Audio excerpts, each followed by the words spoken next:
RCF.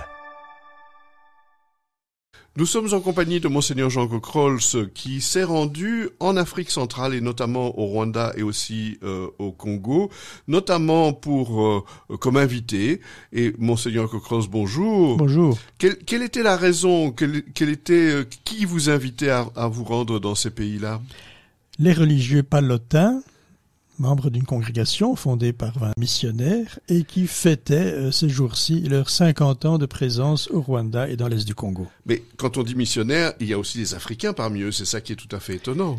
Alors ce qui est remarquable, c'est que ce sont des palotins polonais qui ont lancé cette mission à 50 ans et puis progressivement, des jeunes, entre guillemets, du cru se sont présentés pour faire partie de cette congrégation et aujourd'hui, la toute grande majorité des membres de cette province palotine sont congolais ou rwandais.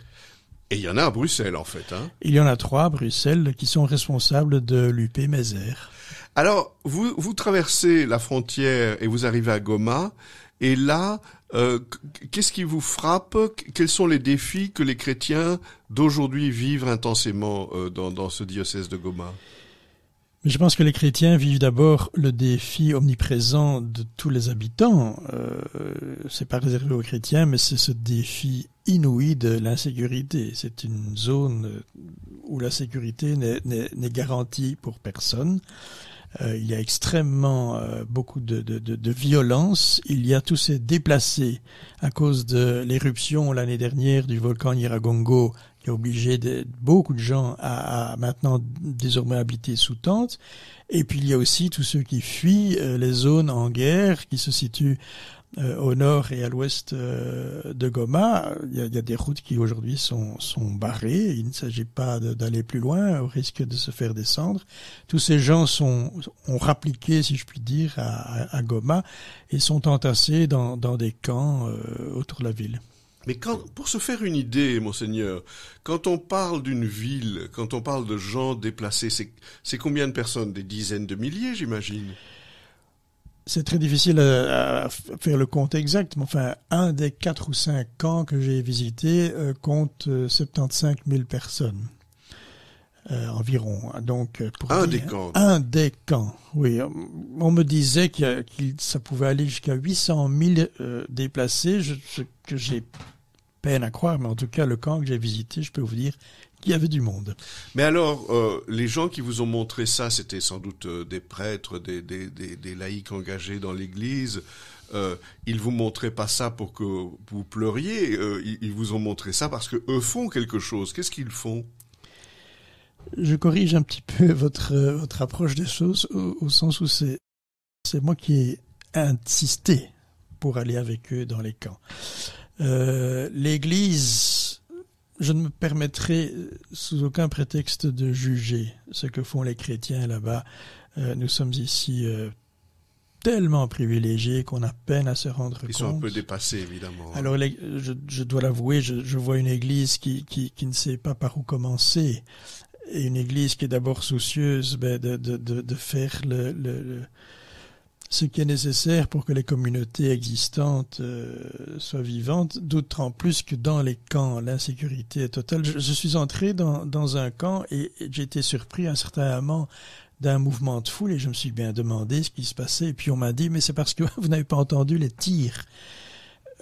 Bon, moi je ne suis pas habitué à entendre des tirs au loin, mais eux avaient entendu, pour vous dire que ce sont des lieux très peu sécurisés.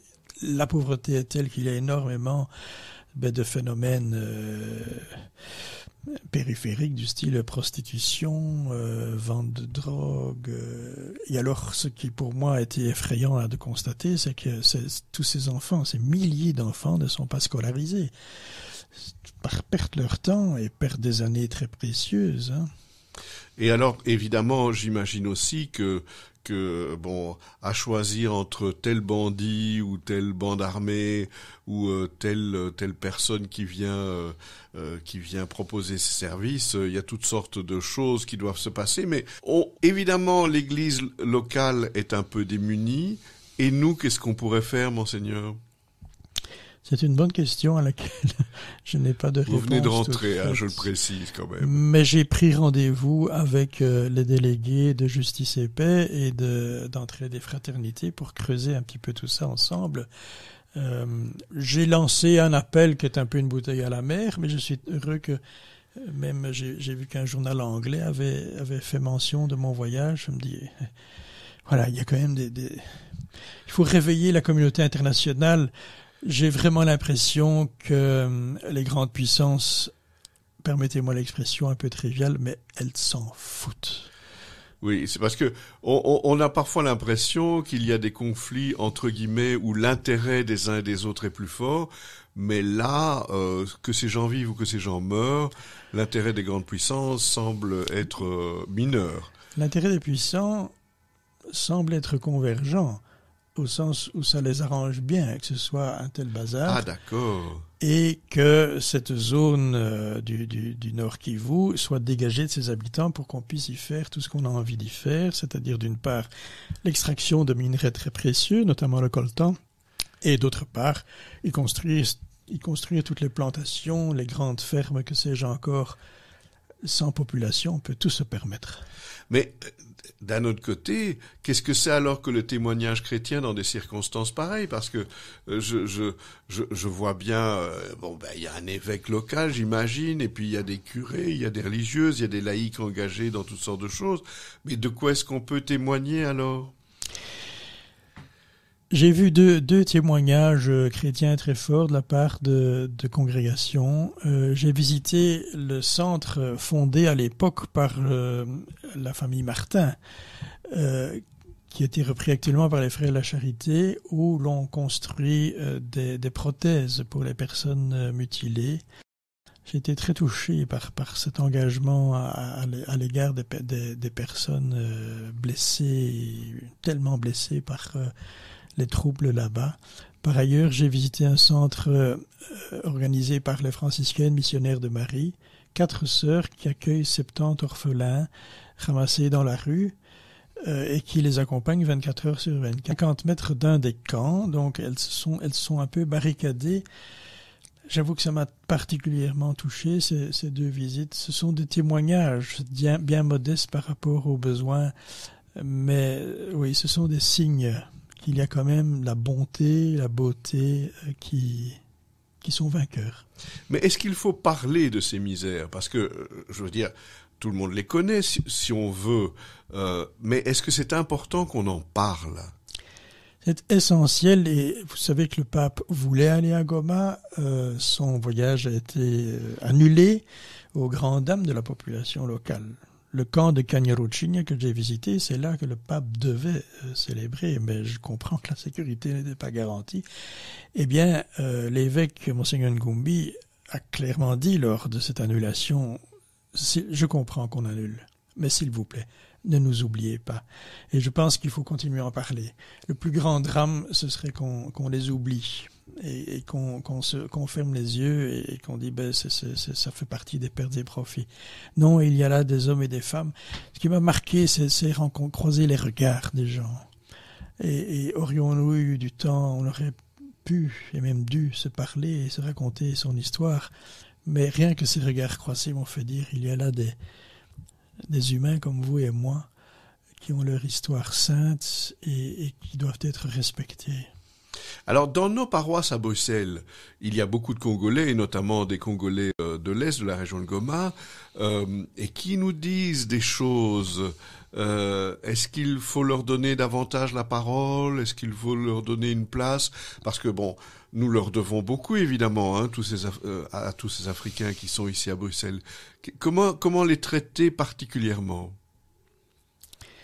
Je pense qu'il y a un très long chemin qu'il faudra un jour entamer, c'est de pouvoir se parler.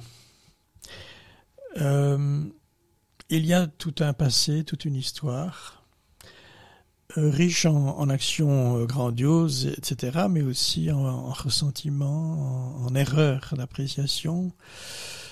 Enfin, je donne comme simple exemple le blanc, quand il se promène là, le blanc que je suis, j'étais le seul blanc, c'est le Musungu, le blanc. Et... Vous étiez repérable, évidemment. Ah oui, ça, j'étais très repérable. Surtout que j'avais une soutane blanche. Donc, mais Musungu veut dire money, ou biscuit. Cette relation entre nous, aujourd'hui, en 2023, entre blanc et noir, je pense que nous avons intérêt à essayer de trouver des moyens d'évoquer cette relation. L'histoire, c'est l'histoire.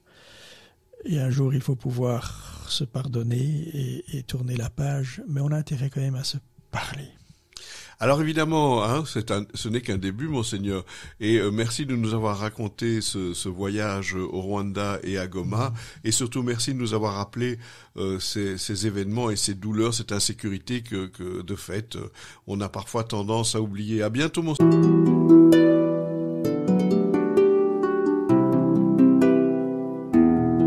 Au fil de la vie, Enzo Bordonaro. RCF est une radio de proximité. Votre radio locale vit grâce à vos dons. Soutenez votre radio. Faites un don en ligne sur rcf.be. Radio Don RCF, la joie de donner.